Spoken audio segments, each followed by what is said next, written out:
कमाल देखिए कि 45 साल के आतंक राज के बाद अतीक अहमद को पिछले हफ्ते ही उम्र कैद की सजा मिली थी, लेकिन उसकी उम्र कैद होती उससे पहले ही उसके हाथ से उम्र छूट गई।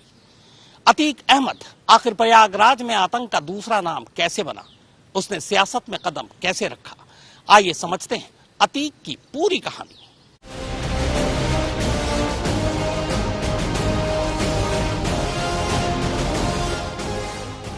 एक माफिया सरगना जिसके नाम से कभी यूपी का सिर्फ एक जिला नहीं बल्कि पूरा का पूरा सूबा ही कांपता था, उसे ऐसी दर्दनाक मौत मिलेगी ये किसी ने भी नहीं सोचा था। ये किसी ने भी नहीं सोचा था कि पुलिस की हिरासत में जब वो हथकड़ियों में जकड़ा धीमे धीमे मेडिकल जांच के लिए अस्पताल की तरफ बढ़ रहा होगा, मीडिया के सवालों का जवाब दे रहा होगा।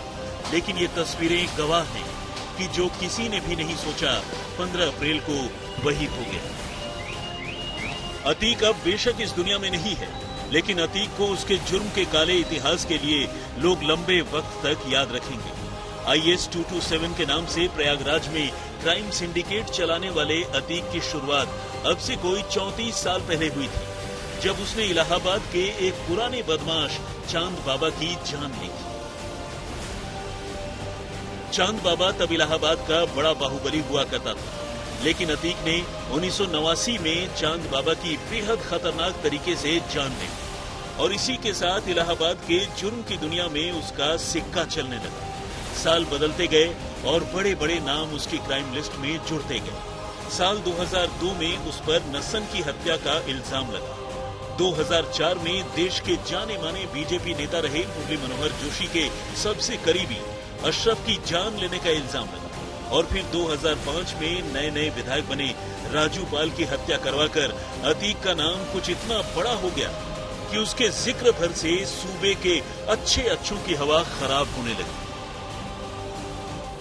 वैसे अतीक ने जुर्म की दुनिया में अपना नाम पैदा करने के साथ ही सियासत की दुनिया में भी एंट्री ले ली थी और 1989 में इलाहाबाद के ही पश्चिमी सीट से निर्दलीय चुनाव लड़कर विधायक बन गए।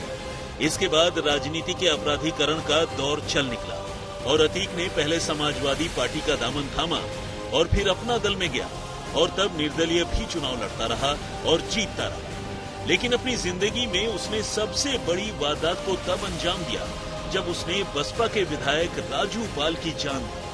25 जनवरी 2005 के रोज राजू पाल की दिन दहाड़े गोली मारकर हत्या कर दी गई।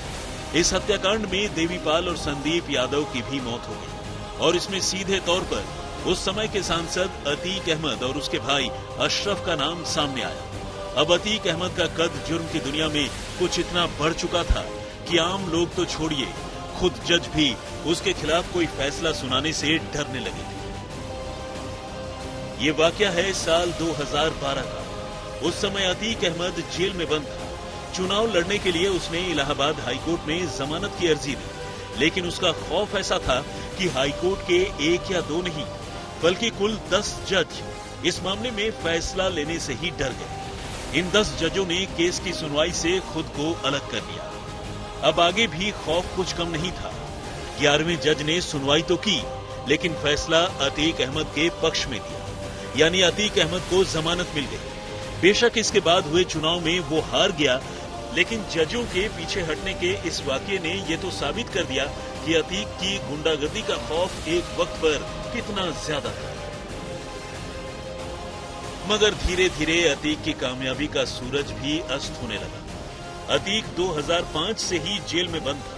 हालांकि 2014 में भी उसने समाजवादी पार्टी से चुनाव लड़ा, मगर उसे हार मिली, यानी अब अतीक का कद छोटा होने लगा था। फिर इसी साल 24 फरवरी को उमेश पाल की हत्या के बाद अतीक का नाम एक बार फिर से चर्चे में आ चुका था। इस वारदात के बाद से वो पुलिस के निशाने पर था। उससे पूछताछ होनी थी, जिसके लिए पुलिस उसे साबरमती जेल से लेकर यूपी आई थी। लेकिन 15 अप्रैल को आखिरकार यूपी के उसी प्रयागराज में अतीक की कहानी का दी एंड हो गया।